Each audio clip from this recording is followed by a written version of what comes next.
Spanien muss sparen, um sein Defizit in den Griff zu bekommen.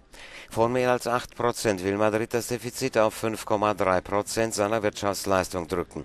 Bei einem Treffen der Finanzminister der Europäischen Union in Brüssel versicherte der französische Ressortchef,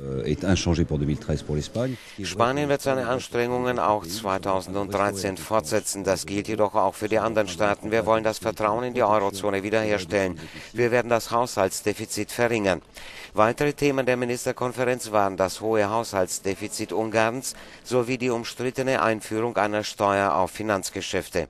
Frankreich und Deutschland drängen darauf, andere lehnen sie ab. Es dürfte schwierig werden, die Finanztransaktionssteuer zu akzeptieren, so der schwedische Finanzminister Anders Borg. Darlehen für Immobilien würden teurer werden, Kapitalkosten für Unternehmen sowie die Kosten für die Regierung ebenfalls. Der Vorschlag schadet dem Wachstum Europas. Der Gedanke einer Finanztransaktionssteuer ist 40 Jahre alt, ergänzt unsere Korrespondentin.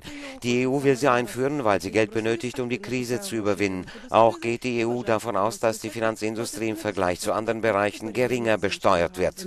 Наталія Річардсон-Вікуліна, Євроньюз, Брюссель.